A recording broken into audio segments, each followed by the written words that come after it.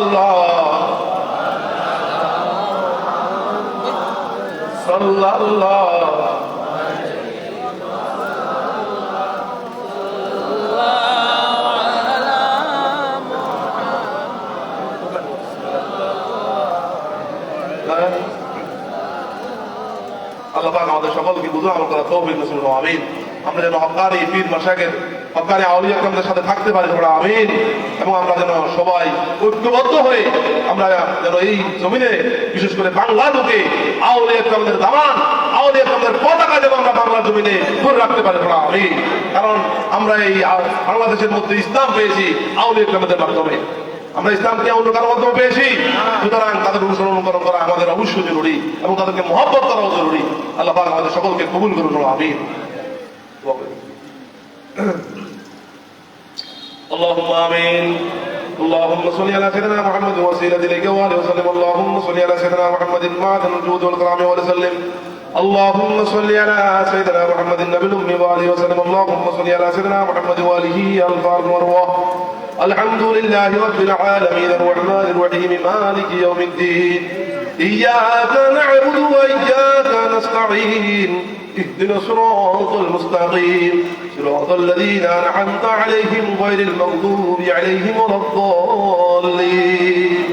رب العالمين আমাদের রহমতের আল্লাহ, দয়ার আল্লাহ, মায়ার আল্লাহ, যে রহমতুল আলামিন হুজুর নূর সাল্লাল্লাহু আলাইহি সাল্লামের ওসিলায় আপনি হযরত বাবা আদম আলাইহিস সালাম এবং মা হাওয়া আলাইহিস সালামের দোয়া ও মুনাজাতকে কবুল করেছেন। সেই রহমতুল আলামিন হুজুর নূর সাল্লাল্লাহু আলাইহি সাল্লামের ওসিলায় আজকে আমাদের হাতগুলোকে কবুল মঞ্জুর করুন আল্লাহ রাব্বুল আলামিন। চেয়ে দেখুন আপনার বান্দারা আপনার কাছে হাত উত্তোলন করেছে, দুনিয়ার কারো কাছে হাত উত্তোলন করেনি আল্লাহ। দয়া করে আপনি আপনার বান্দাদের সকল হাতগুলোকে কবুল মঞ্জুর করুন। আজকে বাগে তনম के दीगर दौरे वजे दस्ते तू ही दस्ते भला दरनी मन फकीरम मन गरीबम में को सूबी मारदा एक कदा जा शरबते दारु शफा दारा मुबीन। रब्बना आतिना फिद दुनिया हसनतन व फिल आखिरति हसनतन व किना আযাবান নার। হে আমাদের প্রভু, হে আমাদের রব, দুনিয়াতে আপনি আমাদেরকে কল্যাণ দান করেন, আখিরাতেও কল্যাণ দান করবেন, আর ওই জাহান্নামের আগুন থেকে আপনি আমাদের সকলকে রক্ষা করবেন আল্লাহ রাব্বুল আলামিন। যেভাবে জীবন যাপন করলে জান্নাতি হওয়া যায়, যেভাবে জীবন যাপন করলে জাহান্নামের আগুন থেকে রক্ষা পাওয়া যায়, আমাদেরকে সেভাবে জীবন যাপন করার তৌফিক নসিব করুন। যেভাবে জীবন যাপন করলে আপনার প্রিয় বান্দা হওয়া যায়, আপনার হাবিব সাল্লাল্লাহু আলাইহি ওয়াসাল্লামের প্রিয় উম্মত রহমত পাওয়া যায় আমাদেরকে সেভাবে জীবন যাপন করার তৌফিক নসিব করুন। লা ইলাহা ইল্লাল্লাহু হালিমুল কারীম সুবহানাল্লাহি রাব্বিল আরশিল আযীম আলহামদুলিল্লাহি রাব্বিল আলামিন আসআলুকা মুজিবাতি রাহমাতিকা ওয়া আযামি মাগফিরাতিকা ওয়া মুজিয়াতি আমরিকা ওয়াস সালামাতা মিন কুল্লি ইসমিন ওয়া গনিমাতা মিন কুল্লি বিররিন ওয়াল ফাওজা বিল জান্নাতি ওয়ান নাজাতা মিনান নার। আল্লাহুম্মা লা তাদআ লি যামবান ইল্লা গফারতাহু। হে আল্লাহ, আপনি আমাদের জীবনের কোনো গুনাহকে মাফ না করে রাখবেন না। ওয়ালা হাম্মান ইল্লা ফাররাজতাহু। আমাদের মনের দুশ্চিন্তাকে দূর না করে রাখবেন না। ওয়ালা দাইনান ইল্লা কাদাইতাহু। আমাদেরকে ঋণের দায় থেকে মুক্ত না করে রাখবেন না। ওয়ালা হাজাতাম মিন হাওয়াইজিদ দুনিয়া ওয়াল আখিরাতি ইল্লা কাদাইতা ইয়া আরহামার রাহিমিন। দয়া করে দুনিয়া আখিরাতের সকল হাজতগুলো আপনি পূরণ করে দেবেন আল্লাহ। আল্লাহুম্মা রযুকনা ফি'আনাতিদ দ্বীন। হে আল্লাহ, দ্বীন ইসলামের ব্যাপারে আমাদেরকে গভীর জ্ঞান দান করুন। ওয়া জিয়াদাতান ফিল ইলমি, আমাদের ইলম বৃদ্ধি করে দিন। ওয়া কিফায়াতান ফিল রিজকি, আমাদেরকে পর্যাপ্ত পরিমাণে রিজিক দান করুন। ওয়া আফিয়াতান ফিল বদনে, আমাদের শরীর সুস্থ রাখুন। ওয়া তাওবাতান ক্বাবলাল মাউত ইন্নাকা আলা কুল্লি শাইইন কাদির। আর আমাদের সকলের মৃত্যুর আগে আগে আমাদের সকলের তওবাকে আপনি কবুল করুন আল্লাহ। আয় খুদাবন্দে বাহকে জাতে কিবরিয়া কলকুম বরমন তুফাইলে মুস্তাফাউল হুদা হুরমতে ইয়া শাহে হায়দার সরদার আলী মুকাম বাহরে হযরত ফাতেমা বিনতে রাসূল মুজতবা আস্তফাইলে আমিরুল মুমিনিন হযরত হাসান হাম ইমামুল মুসলিমিন হযরত হুসাইন রহমান রহমতে হক লিয়ে বশর কাতে পীরানে পীর इज्जत दिन हो तो फायले इज्जते पीराने पीर दिन से बादल बिटियाए हजरते पीराने पीर जबकि अरशे मरी बरश और आते पीराने पीर रुक नहीं सकते सयूबे है बाते पीराने पीर अस्सलातु वस्सलातु हिम्मते पीराने पीर बादशाह अर्द आलम शाहे अब्दुल कादिरात सरवर औलाद आदम शाहे अब्दुल कादिरात आबताबो महताबो अर्श कुर्सी कलमात नूर कल्बे नूर आदम शाहे अब्दुल कादिरात। अल्लाह जी बड़ा पीर शेख सर अब्दुल कादिर जिलानी बगदादी রহমতুল্লাহ আলাইহি আপনার ইশকে আপনার মহব্বতে নিজের কলিজাকে চূর্ণ বিচূর্ণ করে আপনার জন্য উৎসর্গ করে দিয়েছিলেন। সেই বড় বীর শেখ আব্দুল কাদের জিলানী রহমতুল্লাহ আলাইহির রূহানি ইজ্জতের বরকতে আজকের এই মাহফিলকে আপনি কবুল করুন আল্লাহ। আল্লাহ এইভাবে আদম কনফারেন্সকে আপনি কবুল মঞ্জুর করুন আল্লাহ। আর রব্বুল আলামিন আমরা এখানে যতজন হাত পেতেছি সকলকে আপনার ওলি বানিয়ে দেন আল্লাহ। আল্লাহ আপনার প্রেমিক বান্দাদের লিস্টের ভিতরে আমাদের নামগুলো লিপিবদ্ধ করে দিন। রব্বির হামহুমা কামা রব্বায়ানি সগীরা। সকলে নিজ নিজ মা বাবার জন্য দোয়া করুন। রব্বির হামহুমা। মাবুদ, আমরা অনেকে মাহারা, অনেকে হয়েছি আব্বাহারা। দুঃখিনী মা, দুঃখী আব্বা কত কষ্ট করে কত যন্ত্রণা সহ্য করে আমাদেরকে লালন পালন করেছে, নিজে না খেয়ে আমাদেরকে খাওয়াইছেন আল্লাহ। সেই দরদিনী মা, দরদি আব্বা যাদের কবর বাস হয়ে গেছেন, আজকের হাদিয়া তাদের কবরে পৌঁছিয়ে দিন। তাদের আম্মা আব্বা বেঁচে আছেন, হায়াতের মধ্যে বরকত দান করুন, শরীর সুস্থ রাখুন, মা বাবার সেবা করে জান্নাতে যাওয়ার তৌফিক নসিব করুন আল্লাহ। রব্বুল আলামিন আজকের এই বিশাল আয়োজন মাহফিল যারা আল্লাহ বিভিন্ন টাকা পয়সা খরচ করে গায়ের পরিশ্রম দিয়ে উপস্থিত হয়ে পরামর্শ দিয়ে মাহফিল সাজিয়েছে আল্লাহ, বেহেশতের বাগান সাজিয়েছে, দয়া করে সকলকে আপনি বেহেশতবাসী হিসেবে কবুল করুন আল্লাহ। আল্লাহ সারা বিশ্বের সকল উম্মতে মুহাম্মাদি কলমাদারি ইমানদার মুসলমান নর নারীর ঈমানকে আপনি মজবুত রাখুন, আমলকে আপনি সুন্দর করে দিন আল্লাহ। আর রব্বুল আলামিন সকলের উপর খাস রহমত বরকত নাযিল করে দিন আল্লাহ। আল্লাহ আমাদের সকলের জান মাল ইমান ইজ্জত আমাদের আকীদা সব কিছু আপনার কুদরতি হাতে হাওলা করে দিলেন। আপনি আমাদের একমাত্র অভিভাবক হয়েছেন আল্লাহ। আল্লাহুম্মা আনতা ওয়ালিয়্যি ফিদ দুনিয়া ওয়াল আখিরা। আল্লাহুম্মা আনতা ওয়ালিয়্যি ফিদ দুনিয়া ওয়াল আখিরা। আল্লাহুম্মা আনতা ওয়ালিয়্যুনা ফিদ দুনিয়া ওয়াল আখিরা। রব্বুল আলামিন দয়া করে আপনার রহমত থেকে দয়া থেকে আমাদের কাউকে বঞ্চিত করবেন না আল্লাহ। আজকের হাদিয়া মদিনা দরবারে পৌঁছিয়ে দিন, জান্নাতুল বাগ জান্নাতুল মুআল্লাতে আজকের হাদিয়া পৌঁছিয়ে দিন। শুহাদায়ে বদর, শুহাদায়ে উহুদ, শুহাদায়ে খন্দক, শুহাদায়ে কারবালার পবিত্র আত্মা মুবারক আজকের হাদিয়া পৌঁছিয়ে দিন। তামাম জাহান্নাম সেখানে গলিতে গলিতে রাস্তার ধারে পুকুরের পাড়ে নদীর তীরে সাগরের তীরে বাস গাছের নিচে নির্জন প্রান্তরে যত মাবিন সিদ্দিকিন শুহাদায়ে সালিহিন আউলিয়া মুআদ্দাল গাউস কুতুব পীর মাশায়েখ তাদের খানদান বখানদান মুরিদান আমাদের মায়ের গুণের বাপের গুণের শ্বশুর শাশুড়ি গুণের মায় মুরব্বী ইকরাম আত্মীয় স্বজন আমাদের হকদার জাকিরিন ভাই বোন বন্ধু যেখানে কবরবাস হয়ে গেছেন, দুনিয়া থেকে বিদায় হয়ে মাটির নিচে চলে গেছেন, দয়া করে মেহেরবানি করে সকলের কবরে রুহের বাগানে আজকের হাদিয়া পৌঁছিয়ে দিন। যে সমস্ত আউলিয়া ইকরাম গণ নিঃস্বার্থভাবে ইসলামের খেদমত করে তরিকত মানুষের খেদমত করে দুনিয়া থেকে বিদায় হয়ে গেছেন, কবরবাস হয়ে দয়া করে সকল আউলিয়া ইকরামদের পবিত্র রূহ আজকে হাদিয়া পৌঁছিয়ে দিন আল্লাহ। আজকের হাদিয়া আমাদের প্রাণ প্রিয় মুর্শিদ ওই তারা আলাদা পিছনে রূহ আজকে হাদিয়া পৌঁছিয়ে দিন। তার খাস সুয়ারি ফয়জ বরকত আপনি আমাদের সকলকে দান করুন আল্লাহ। দয়া করে আল্লাহ খাওয়াবো, দয়া করে আল্লাহ আমাদের মধ্যে যারা ব্যবসা বাণিজ্য করে তারা ব্যবসা বাণিজ্যে খায়ের বরকত দান করুন, যারা চাকরি করে চাকরির মধ্যে খায়ের বরকত দান করুন, যারা আল্লাহ বেকার অবস্থা আছে কাজকর্মের সুযোগ সুবিধা করে দিন, যারা বিদেশের বাইরে আছে সহি সালামত রাখুন, যারা লেখাপড়া করে জ্ঞান শক্তি মেধা শক্তি বৃদ্ধি করে আল্লাহ। খাস করে আল্লাহ অনেক পরীক্ষার্থী দাখিল পরীক্ষার্থী আল্লাহ এসেছে পরীক্ষার্থীরা দোয়া চেয়েছেন আল্লাহ সকল পরীক্ষার্থীকে আপনি কামিয়াবি দান করুন, তাদের মেধা শক্তি কম মেধা শক্তি বৃদ্ধি করে দেন আল্লাহ। আমাদের সকলের রুহান শক্তি ইমান শক্তি ইরফান শক্তি ইহসান শক্তি জিসমান শক্তি আপনি বৃদ্ধি করে দেন আল্লাহ। ওয়াফিজনি মাওলায়া মিন আফাদিদ দুনিয়া ওয়াল আখিরাতি ওয়ালা তামদানি ইয়া সাইয়্যিদি আলা রুজিল খালাইক খাসাতান ফি ইয়াউমিল মাউদ। আল্লাহু আকবার আল্লাহু আকবার আল্লাহু আকবার কবীরা লা জিদ্দা লাহু ওয়ালা নিদ্দা লাহু ওয়ালা জাবরা লাহু ওয়ালা শিবহা লাহু ওয়ালা হাদ্দ লাহু ওয়ালা আদ্দ লাহু ওয়ালা মিসল লাহু ওয়ালা কুফ লাহু ওয়ালা নাযির লাহু ওয়ালা ওয়াজির লাহু ওয়ালা শারীকা লাহু বিল মুলকি। আসআলুকা ইয়া আজিজু ইয়া আজিজু ইয়া আজিজু আন তুওয়াজ্জিদনি বিল ইজ্জতি ওয়াল আযমতি ওয়াল হাইবতি ওয়াল কুদরতি ওয়াল কিবরিয়া ওয়াল জাবরুতি ইয়া আল্লাহু ইয়া আল্লাহু ইয়া আল্লাহু ইয়া রহমানু ইয়া রহমানু ইয়া রহমানু ইয়া রহিমু ইয়া রহিমু ইয়া রহিমু আন তুরিয়ানি ফি মানামি লিকা নাবিকা ওয়া মা রাজুতু মিনকা ওয়া আকরিমনি বিমাগফিরাতি খাতিয়াতি ইন্নাকা আলা কুল্লি শাইইন কাদির। আল্লাহুম্মা সাল্লি আলা সাইয়্যিদিনা মুহাম্মাদিন যা যাকারুল আবরার। আল্লাহুম্মা সাল্লি আলা সাইয়্যিদিনা মুহাম্মাদিন মাখতালাফাল লাইলা ওয়ান নাহার। আল্লাহুম্মা সাল্লি আলা সাইয়্যিদিনা মুহাম্মাদ ওয়া আলা আলি সাইয়্যিদিনা মুহাম্মাদ বি আদাদি কুল্লি শাইইন ফিদ দুনিয়া ওয়াল আখিরাহ। সালাতুল্লাহি তাআলা মালাইকাতিহি ওয়া আমবিয়াইহি ওয়া রাসূলিহি ওয়া জামিই খালকিহি মুহাম্মাদিন সাইয়্যিদিল মুরসালিন ওয়া ইমামিল মুত্তাকিন ওয়া খাতামিন নাবিয়্যিন রাসূলিল আলামিন ওয়া আলা আলিহি ওয়া আসহাবিহি ওয়া আজওয়াজিহি ওয়া যুররিয়াতিহি ওয়া আলি বাইতিহি ওয়া ইতরাতিহি আজমাইন। আল্লাহ ফিলিস্তিনের মুসলমানকে আপনি হেফাজত করুন আল্লাহ। যত জায়গা যত অঞ্চলে যত দেশে মুসলমানরা বিজাতির যারা নির্যাতনের শিকার হচ্ছে দয়া করে তাদের সকলকে আপনি রক্ষা করুন আল্লাহ। বিজাতির শক্তিকে কমিয়ে দেন আল্লাহ, মুসলমানের শক্তিকে বৃদ্ধি করে দেন আল্লাহ।